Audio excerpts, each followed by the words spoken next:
January 2026 was not the moment the global financial order collapsed. It was the moment the world realized how fragile it already was. For a few hours, an unconfirmed claim moved faster than facts. No evidence, no official confirmation, no proof, and yet markets reacted as if a line had been crossed. Oil surged, governments panicked, central banks recalculated, not because something was proven to have happened, but because it felt possible. What does it mean when a rumor alone can shake the dollar system? What does it reveal when fear, not force, moves market?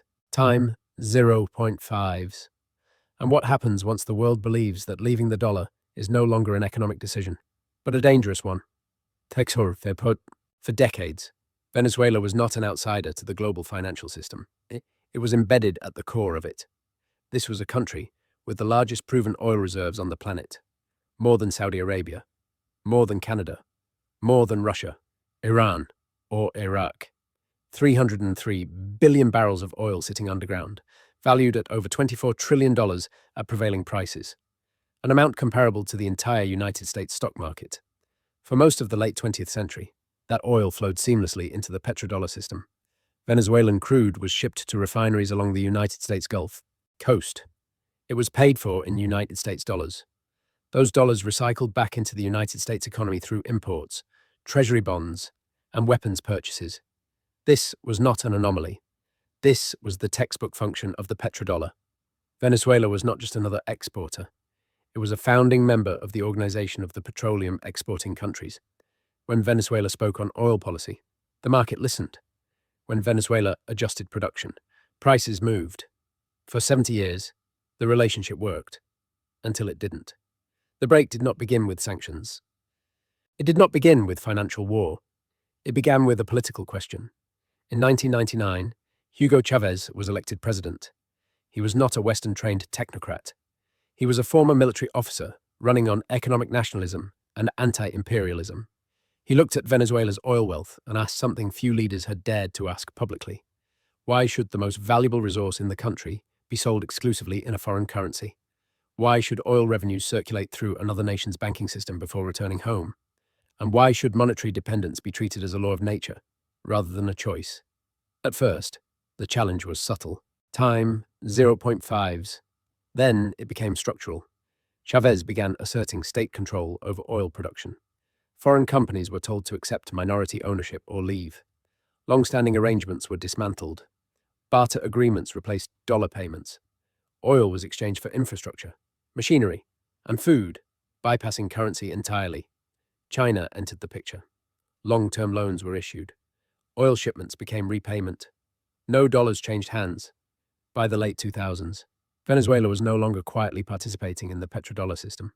It was openly questioning it. At the United Nations, Chavez spoke about alternatives, new regional currencies, new trade blocs, new alliances outside the dollar sphere. From the perspective of the United States, this was not theoretical. It was a precedent. If a major oil producer could begin pricing energy outside the dollar, others could follow. If that behavior spread, the foundation of dollar dominance would weaken. The response unfolded in stages. First, political pressure. Then, covert interference. Then, economic isolation. Attempts to remove Chavez through internal political mechanisms failed. He retained public support. When he died in 2013, his successor, Nicolas Maduro, continued the same trajectory. The escalation intensified. Sanctions followed. Then comprehensive financial exclusion. By the late 2010s, Venezuela was effectively expelled from the dollar-based global economy. Oil exports were blocked. Assets were frozen. Shipping and insurance were cut off. The intention was clear. If Venezuela could not access the dollar system, its economy would collapse. Public pressure would rise. The government would fall. That outcome never materialized. The economy was devastated. Hyperinflation took hold. Living standards collapsed. But oil kept moving. Not to the United States. To China. To India. To anyone willing to transact without dollars. What was supposed to be a warning became a demonstration. Venezuela did not collapse into irrelevance. It adapted. And the world noticed. What followed was not sympathy. It was calculation. Other countries did not look at Venezuela and see chaos alone. They saw proof. They saw a nation severed from the dollar system by force, yet still able to sell oil, still able to trade, still able to function outside the framework it had been told was unavoidable. The cost was severe, but survival was possible. That lesson mattered. For years, sanctions had been framed as discipline, as temporary punishment, as pressure designed to change behavior. But Venezuela revealed something else. Sanctions were not corrective tool. Time, 0.5s. They were expulsion mechanisms. If a country could be cut off from dollar clearing, from insurance, from shipping, from global banking, then participation in the system was not voluntary. It was conditional. And conditions can change. Russia understood this first. When hundreds of billions of dollars in reserves were frozen after 2022, the message was unmistakable. Reserves held in dollars were not reserves. They were permissions. Oil sales shifted. Currencies diversified. Trade bypassed the dollar wherever possible. Iran had already learned the lesson decades earlier. India observed quietly. China watched closely. By the mid-2020s, something had changed beneath the surface of global trade. Oil was still flowing, but less of it was priced in dollars. Barter agreements expanded. Local currency settlements increased. Bilateral deals replaced multilateral norms. This was not ideology. It was risk management. If access to the dollar could be revoked overnight, then dependence on it was no longer a strength. It was exposure. By 2025, Venezuela was selling the majority of its oil outside the dollar system. China paid in yuan. India paid in rupees. Russia traded goods. No conversion. No clearing through New York. No vulnerability to seizure. What had been forced upon Venezuela became a blueprint. And then, in January 2026, the rumor appeared. It did not arrive with evidence. It arrived with plausibility. The claim was simple. United States Special Forces had captured the president of Venezuela. No footage, no confirmation, no denial strong enough to dismiss it.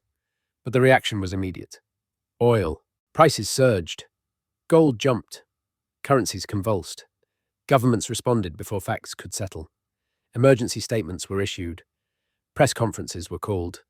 Diplomatic channels lit up. Because whether the claim was true did not matter. What mattered was that everyone believed it could be. For the first time, a threshold had been crossed in the collective imagination. The enforcement of the dollar was no longer confined to sanctions, asset freezes, or legal pressure. It now included the possibility of direct force. That belief altered behavior instantly. Traders bought oil. Central banks reassessed reserves. Foreign ministries recalculated exposure. In markets, perception is action, and action creates reality. For 72 hours, the world operated as if a new rule had been revealed, that leaving the dollar system was no longer a financial decision. It was a security risk, and once that belief took hold, it could not be reversed. The market reaction was not cautious. It was violent. Oil futures surged within minutes of the claim circulating through financial terminals. Electronic trading pushed prices sharply higher, not because supply had changed, but because risk had been repriced. A new premium appeared overnight. Geopolitical enforcement risk. Gold followed. Capital moved toward anything perceived as outside the reach of coercion. The dollar initially strengthened, the reflexive response to perceived United States power. Then it reversed. That reversal mattered. In previous crises, American force projection had reinforced dollar dominance. This time, traders saw something different. A system strong enough to stand on its own does not need to threaten. It does not need enforcement. The moment force becomes visible, confidence erodes. Emerging market currencies absorbed the shock first. Those most dependent on dollar financing fell hardest, not because their fundamentals changed in hours, but because their vulnerability had been exposed. Governments reacted before confirmation arrived. Latin American leaders issued statements defending sovereignty. Diplomatic requests for clarification were sent to Washington. China convened an unscheduled press briefing. Russia demanded an emergency session at the United Nations Security Council. These were not symbolic gestures. They were signals. If the United States was willing to militarily intervene to enforce dollar dominance, then the risk profile of holding dollars had fundamentally changed. For decades, the petrodollar had been described as an arrangement, a mutually beneficial system, oil for security, energy for stability. In January 2026, that narrative fractured. The rumor did not introduce a new policy. It exposed an assumption that had always existed beneath the surface. Time 0.5s, that the system was not voluntary. The ambiguity of official responses intensified the effect. Carefully worded statements neither confirmed nor denied. Referrals passed between departments. Silence where clarity was expected. In intelligence and markets, ambiguity amplifies fear. It allows the most severe interpretation to dominate. By the time Venezuelan state media released footage of the president days later, the damage was already done. The question of what actually happened was irrelevant. The system had been tested, and it had failed the confidence check. For 72 hours, market. Time 0.3s, governments, and institutions behaved as if the line between economic enforcement and military action had been crossed. That behavior produced real consequences. Prices moved, capital flowed, policy timelines accelerated. The incident became a catalyst not because it was proven, but because it was believed. And belief, once embedded in market behavior, does not require confirmation to persist. This was no longer about Venezuela. It was about what Venezuela represented. A demonstration that dollar dominance was not maintained by trust alone. It was backed by the threat of exclusion. And now, potentially, by force. That realization forced a reassessment across the global system. And the response came faster than anyone expected. The response was not coordinated in public. It was coordinated in private. Within days, finance ministries and central banks began accelerating plans that had previously moved at diplomatic speed. Diversification was no longer theoretical. It was urgent. Reserve compositions were reviewed. Exposure limits were reassessed. Bilateral trade mechanisms that had been stalled for years were reopened. What had been discussed quietly became actionable. Countries that had already experienced dollar pressure moved first. Russia expanded non-dollar energy settlements. Iran formalized currency-based oil trade with Asia. China positioned itself as an alternative settlement hub. Others followed. This was not ideological alignment. It was defensive behavior. If access to the dollar system could be threatened through coercion, then reliance on that system was a liability. Reducing that liability became policy. Oil exporters took note most of all. Energy pricing had always been the anchor of dollar demand. If that anchor shifted, everything downstream would move with it. Negotiations that had dragged on for years were suddenly concluded in weeks. Payment mechanisms were finalized. Currency swap lines were activated. Trade agreements were rewritten to remove dollar settlement requirements. The shift was measurable.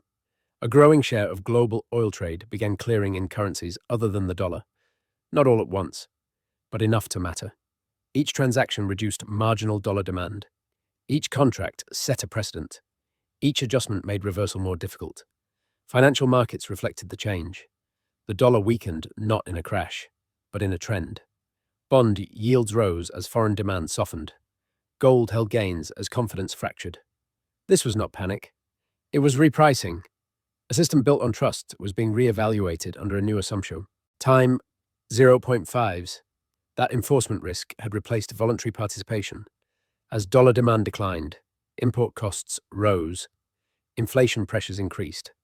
Policy flexibility narrowed. Central banks faced a dilemma. Defend the currency or defend growth. Raise rates or absorb inflation. None of these choices were new. What was new was the speed at which they arrived. The petrodollar had not collapsed. It was bleeding. And the source of the bleeding was not economics alone. It was perception. Once the world accepted that dollar dominance was maintained through coercive mechanisms, behavior changed, permanently. No treaty could undo that realization. No statement could reverse it. The incident had done its work. It had revealed the system's true nature. And systems exposed in this way do not recover their former authority. They transition. What followed was not an immediate end. It was a countdown. The countdown did not unfold in headlines. It unfolded in timelines.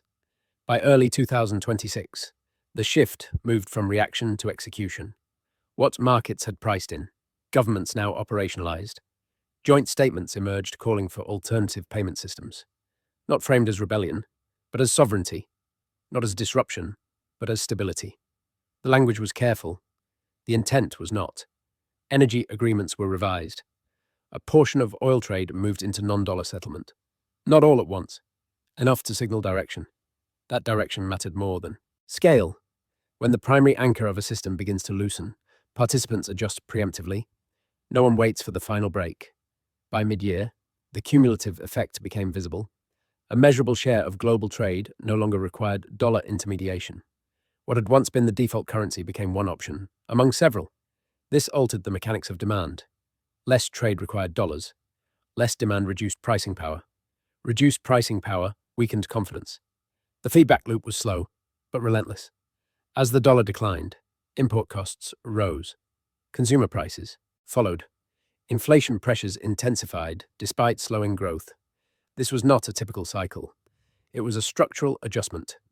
Higher prices collided with higher interest rates. Debt servicing costs expanded rapidly. Fiscal flexibility narrowed. The burden shifted downward. Purchasing power eroded. Savings lost value. Fixed incomes stretched thinner each quarter. At the same time, the state faced rising obligations. Interest expense climbed. Deficits widened. Monetary expansion filled the gap. Each response fed the next consequence. International. Time, 0.3s, the system rebalanced. No single currency replaced the dollar. Instead, fragmentation emerged. Multiple settlement options. Multiple reserve assets. Multiple centers of influence. A multipolar monetary order.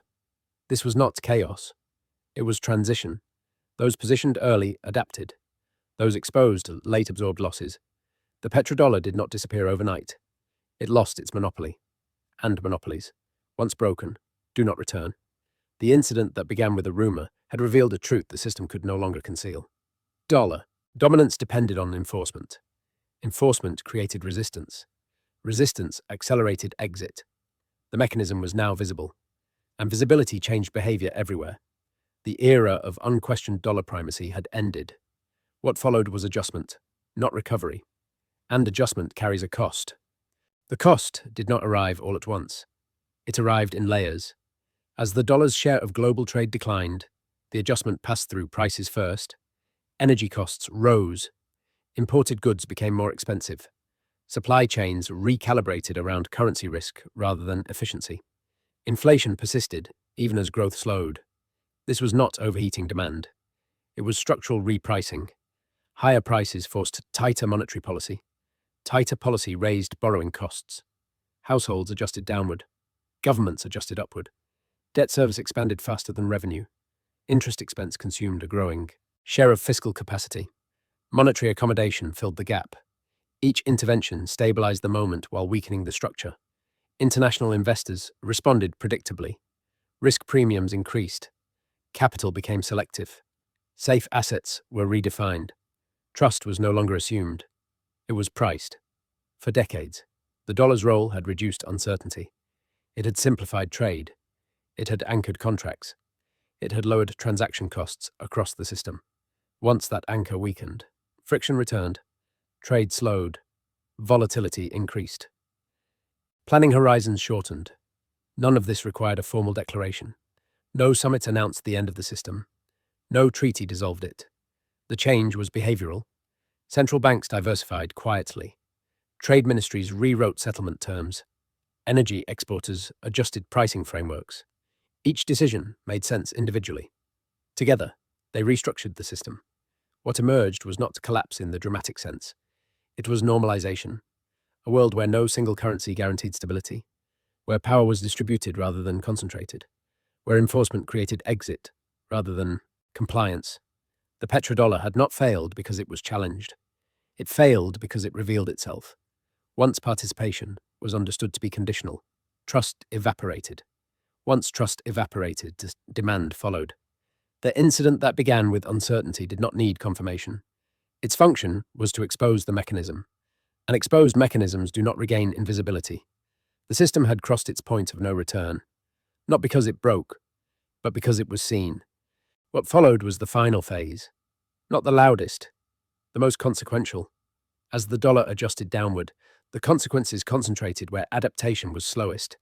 Wage earners felt it first. Salaries denominated in dollars lagged behind rising prices. Purchasing power eroded quarter by quarter, not in a shock, but in a grind. Retirees followed. Fixed incomes adjusted imperfectly. Cost of living formulas trailed reality. What appeared stable on paper declined in practice. At the national level, policy space narrowed further. Higher rates constrained growth. Lower growth reduced tax revenue. Deficits expanded under the weight of interest expense. The state responded the only way it could. Liquidity replaced discipline. Stability replaced reform. This delayed the reckoning, but deepened it. Internationally, the transition completed itself. The dollar did not vanish. It lost exclusivity. Energy was priced across multiple currencies. Trade cleared through parallel systems. Reserves diversified by necessity, not preference. A multipolar monetary order emerged not by design, but by exhaustion. No single currency carried the burden alone. No single state enforced the system universally. The petrodollar era ended the way all enforced systems do, not with collapse, with abandonment. The moment that accelerated it was not a war, not a treaty, not a policy announcement. It was a belief. For 72 hours in January 2026, the world believed that dollar dominance could be enforced through force. That belief triggered behavior. That behavior created outcomes. Those outcomes became irreversible. Whether the incident in Venezuela was real no longer mattered. Its function had been fulfilled. The system had been revealed, and once revealed, it could not be unseen. The age of unquestioned dollar primacy closed not with resistance, but with exit. Quiet, rational, permanent. The global order adjusted accordingly.